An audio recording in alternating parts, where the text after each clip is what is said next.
जी शुक्राना गुरु जी, मेरी प्यारी संगत जी, गुरु जी का अनंतम शुक्राना, लख लख बार शुक्राना, चीज दा शुक्राना, दित्ते सुख का शुक्राना, दित्ते सुख का शुक्राना। संगत जी, गुरु जी ने बहुत प्यारी सेवा दी है हमें, जिसके जरिए हम सत्संग को शेयर कर पाते हैं, अच्छे से ब्लेसिंग सत्संग सुन भी पाते हैं।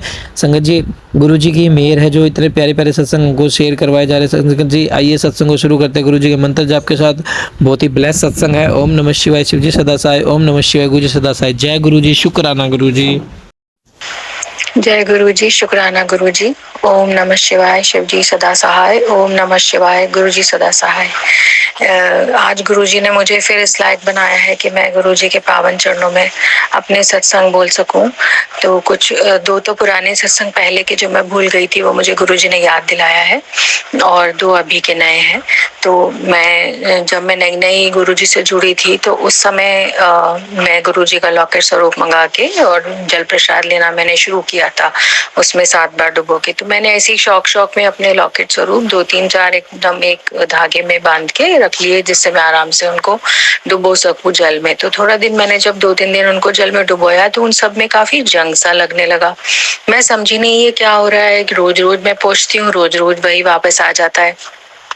फिर कुछ दिन बाद मैंने उनको बाहर रखा, अपने लॉकेट स्वरूप को जल में से निकाल के रखा कि ये सूख जाएंगे, शायद गीले हो रहे हैं इसलिए हो रहा है ऐसा। लेकिन देखा धीरे धीरे मैंने ध्यान दिया कि एक लॉकेट स्वरूप में से बिल्कुल ही आगे पीछे से फोटो गुरु जी की बिल्कुल गायब हो गई है। तो फिर मैंने सत्संग में सुना कि जो भी हमारा कष्ट है वो गुरु जी, अगर लॉकेट स्वरूप को या स्वरूप को कोई कहीं कष्ट होता है, कोई दिक्कत आती है, खंडित हो जाते हैं, तो अपने ही कष्ट और कर्म वो काटते हैं। तो इसका अनंतम शुक्राना गुरु जी, क्योंकि जब मैं आई थी नई नई तो मैं बहुत ज्यादा कष्टों में थी, मुझे भी नहीं पता था, पर वो आपको पता था और आपने वो कष्ट कैसे हमारे, मेरे और मेरे दोनों बच्चों के कष्ट अपने ऊपर लिए हैं उसके थ्रू, तो इसका तो कोई शुक्राना हो ही नहीं सकता।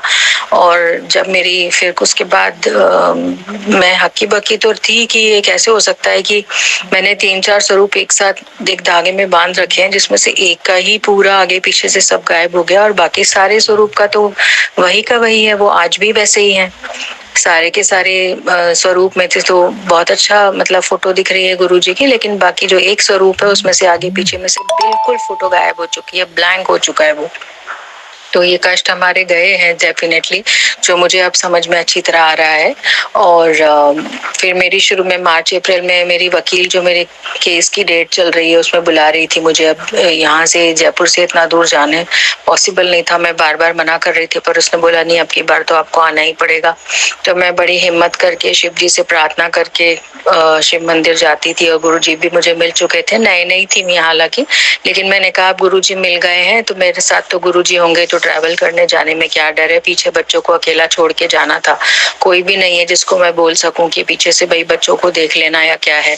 तो मैं यही सब बड़े हिम्मत आई मुझे, और मैंने टैक्सी करी, और मैं टैक्सी करके अपने जो जिससे पहले भी मैं करती आई हूँ उसे बोला, तो उसने किसी और से मेरे बुकिंग करवाई। अब उसका फोन आया, मैंने कहा ठीक है बुकिंग हो गई, हम चले गए।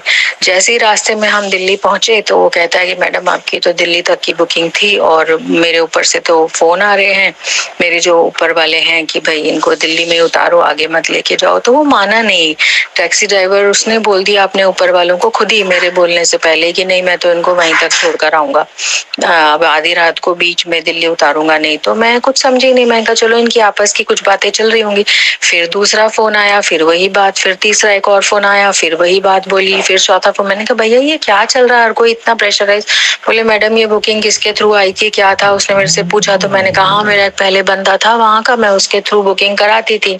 तो उसने बोला कि उसने जिसको भी बोला है वो कई लोग इसमें इन्वॉल्व हो गए हैं और उन सबका प्रेशर आ रहा है कि आपको किसी भी तरह दिल्ली से आगे नहीं जाने देंगे। तो वो है ना कह रहा है कि नहीं लेकिन मैं आपको वहीं तक छोड़ के आऊंगा। अभी इतनी बड़ी हैरानी, में डर भी रही थी, हालांकि मेरे को लग रहा था कि नहीं गुरुजी अब एक शक्ति मेरे साथ है तो मेरे को क्या डर है। मैं मंत्र जाप और जितना मुझे उस वक्त नई थी तो मैं जानती नहीं थी ज्यादा गुरुजी के बारे में, पर मैं इसमें थी कि नहीं गुरुजी मुझे जरूर है ना अब तो मेरे साथ आ गए हैं तो मेरा हर काम बनने लगेगा। और वो अपने आप ही उनसे लड़ता रहा, हर फोन आते रहे उसके ऊपर से, हर 2 मिनट में एक फोन की इनको किसी भी तरह दिल्ली से आगे मत जाने दो। और वो कहता रहा नहीं मैं तो आधी रात को है ना फीमेल सवारी है, कहाँ छोड़ूंगा, मैं तो नहीं छोड़ूंगा, मैं तो वहीं छोड़कर आऊंगा।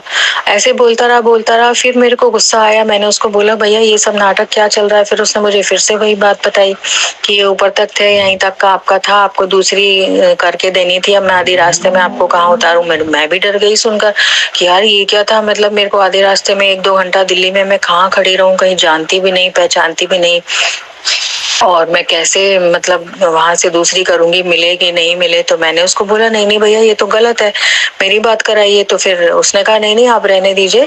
तो उसने खुद ही सब कुछ अपने ऊपर ले लिया और मुझे मेरे गंतव्य स्थान तक छोड़कर आया। और मैं इतनी हैरान कि ना तो मैं इसे जानती हूँ ना कोई बात है, ये अपने ऊपर ही सारी चीजें लिए जा रहा है, सारा प्रेशर लिए जा रहा है, और है ना उनको जवाब भी दिया जा रहा है, इसकी नौकरी भी जा सकती है। तो मैंने उसको समझाया भैया ऐसा कुछ नहीं होगा, ये कोई गुंडागर्दी नहीं है इन लोगों की। मतलब मुझे भी कहाँ से हिम्मत आई, तो मैंने कहा भैया मेरे को मेरी बात कराइए, मैं डांटती हूँ। उसने फिर मुझे यही बोला कि नहीं नहीं, मतलब जैसे उसके ऊपर साक्षात, मुझे बाद में समझ में आया कि साक्षात गुरुजी थे जो उससे करवा रहे थे ये सब।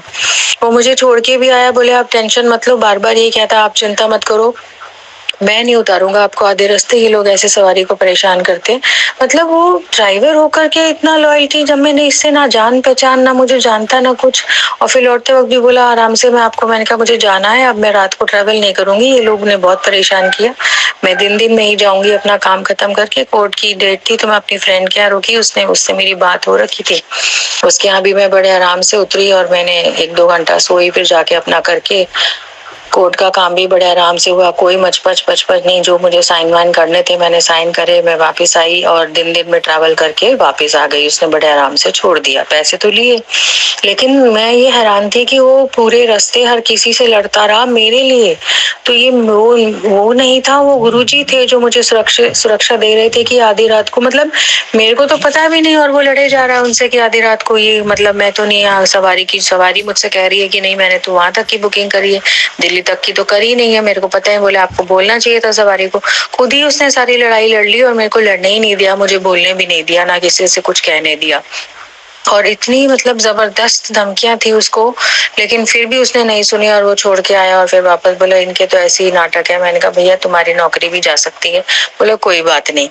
लौटते वक्त भी मैंने उसका शुक्रिया करा और फिर मैं घर सेफली आ गई। मैं जैसा गुरुजी से बोला था कि मेरे को है ना जाना है, और इस तरह बच्चों को छोड़ के बच्चे भी सेफ रहे, मैं भी सेफ रहूं। और बड़ी हिम्मत करके, हालांकि मेरी बेटी मुझे कह भी रही थी मम्मी दिन में ट्रैवल करो, फिर मैंने उससे ड्राइवर को भी बोला, मैंने कहा भैया घर में मुझे सब कह रहे थे, लेकिन मैं रात को ट्रैवल इसलिए करी कि भाई ट्रैफिक और रेड लाइट और इन सबसे बच जाते हैं, रात को फटाफट पहुंच जाते हैं। पर मुझे क्या पता था कि ये लोग इस तरह तंग करेंगे। मतलब वो घंटा 2 घंटा 3 घंटा तक, सुबह तक वो फोन आते रहे कि तेरी हिम्मत कैसे हुई, तू सवारी को आगे लेके कैसे गया, हम तुझे देख लेंगे। यहाँ तक कि उसे धमकी मिली थी, पर उसने मुझे छोड़ा और आराम से फिर उसने बोला कि आपको जब जाना हो मैं आपको लौट के छोड़ के भी आऊंगा। और लौट के, मुझे लगा ये डर के भाग जाएगा, शायद लौट के लेके नहीं जाएगा मुझे, पर लौट के भी वही लेकर आया। और उसको भी ये भी धमकी मिली थी, लेकिन उसने पता नहीं कैसे, मुझे नहीं पता, ये चमत्कार गुरुजी का था। गुरुजी ने कैसे उसके सर पे चढ़ के सारी बात की और देख लिया। और ये सब मतलब इतनी भयंकर गुंडागर्दी में मैं आधी रात को कहीं अकेले फंस जाऊंगी, जो मुझे खरोच भी नहीं आई, कुछ भी नहीं आई, ना मुझे कहीं उतरना पड़ा, मेरा काम आसानी से हो गया। तो ये तो गुरुजी के साथ का ही प्रोटेक्शन था और कुछ हो ही नहीं सकता है, जिसका अनंतम शुक्राना गुरुजी। और ये कभी दिवाली के बाद से जब हमारी सारी चीजें हुई, मैं काफी चोट एक्सीडेंट वगैरह से बचती आई और दिवाली पे भी हमारा बहुत अच्छा हुआ।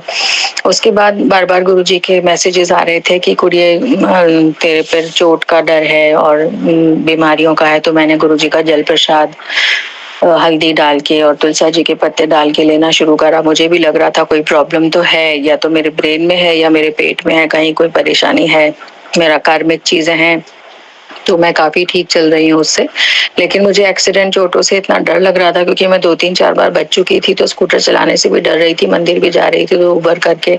तो जैसे ही मैं उबर करके मंदिर गई, माता काली शिव जी के मंदिर, तो परसों तरसों की बात है ये, तो वहां से लौटते वक्त जैसे ही हम गली से बाहर निकले, उबर मोटर ड्राइवर से सामने से गाड़ी इतनी तेज चला रही थी, और बस ड्राइवर को भी नहीं दिखा, और भिड़ते भिड़ते बिल्कुल बाल बाल जैसे ही मुझे दिखा, मैं जोर से चीखी भैया, और उसने ब्रेक मारा, बिल्कुल लास्ट पहिए से पहिया बिल्कुल टच हो गया, लेकिन भिड़े ना गिरे ना कुछ।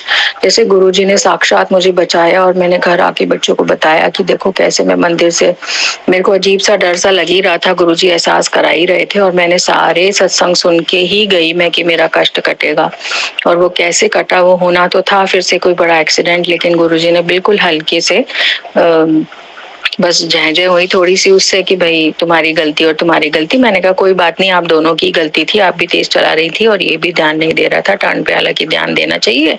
बस इतना सा होके हम लोग घर वापस आ गए। मैंने उसको बोला भैया धीरे चलेगा, तेज चलने में कुछ नहीं रखा है। तो इस तरह से मैं बिल्कुल सुरक्षित आई। तो फिर से मतलब गुरुजी ने मेरे को तीसरी बार किसी एक्सीडेंट चोट से बचाया, जो कि मैं डर रही थी कि नहीं कौन सा एक्सीडेंट चोट, मैं तो जाती हूँ आराम से, लेकिन 1-1.5 महीने से जब से मेरे साथ हो रहा है और गुरुजी बार बार मुझे बचा रहे हैं, तो मुझे समझ में आ रहा है कि सत्संग सुनने से कितने सारे मेरे कष्ट और कर्म ऑलरेडी काट देते हैं वो, और मेरे को बस जरा सा झटका सा लगता है कुछ। फिर उसके बाद बच्चों के ऊपर चोट और एक्सीडेंट का आ रहा था कि मैंने सत्संग में सुना कि किन्हीं के बच्चों को दोनों पैरों में चोट लगी, और स्कूल से उनके फोन आया, फिर वो लेने गई, कैसे परेशानियां हुई। तो मैं बहुत डर गई। मैंने कहा ले अब बच्चों को लगने वाली है, डर तो लगता ही है सुन के। तो मैंने दोनों बच्चों को कहा कि बेटा देखो मेरे साथ तो हो ही गया कितनी बार, और अब तुम ध्यान रखना, गुरुजी का मंत्र जाप करते रहना, कहीं जाओ तो गुरुजी को साथ लेके जाना कि गुरुजी हमारे साथ चलिए ताकि आपको सुरक्षा रहे। फिर बच्चे कहीं घूमने गए तो फिर मैंने उनको गुरुजी के स्वरूप देकर भेजा कि बेटा साथ रखना। दोनों वहां से तो ठीक ठाक आ गए, लेकिन जब अगले दिन मेरी बड़ी बेटी कहीं गई और उसकी फ्रेंड का कुछ काम था, उसको पढ़ाई लिखाई का, तो वो गए दोनों, वहां से लौटी तो कह रही मम्मी देखो मेरे पैर में ये हल्का सा जल गया, साइलेंसर पे लग गया पैर। मैंने कहा अरे ये क्या होगा, थोड़ा छोटा सा फफोला सा पड़ा हुआ था।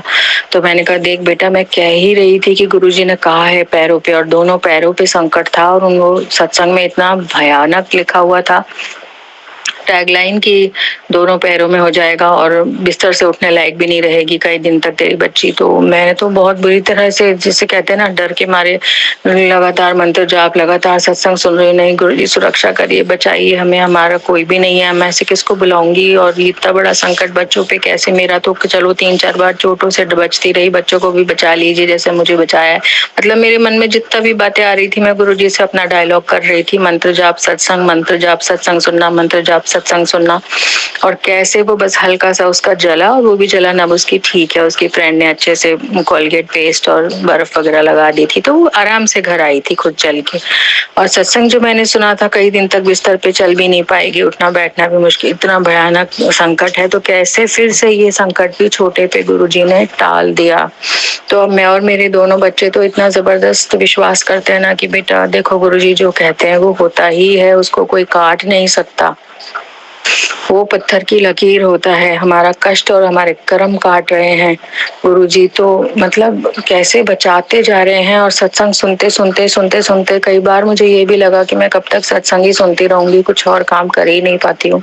जैसे एक के बाद एक सत्संग खुद ब खुद खुल जाते हैं, और खुद ब खुद मुझे कोई चीज, कोई शक्ति जैसे मुझे सुनने पे मजबूर करती है कि मतलब मैं ना चाहते हुए भी सुन रही हूँ, मेरे से मैं सुन नहीं रही हूँ, मुझे गुरुजी जबरदस्ती सुनवा रहे हैं कि तू सुन तू सुन तू सुन ताकि तेरे कर्म कट जाए। तो ये इतना बड़ा परम पिता का एक सुरक्षा, जैसे एक पिता गलत बातों से बच्चों को बचाता है, उनको बोलता है कि नहीं ये मत करो, ये करो, ये मत करो, ये करो। तो मेरा क्या हो गया, मैं कहीं जाना ही नहीं चाह रही हूँ, मेरे को लग रहा है नहीं मैं सत्संग सुन लूं पहले।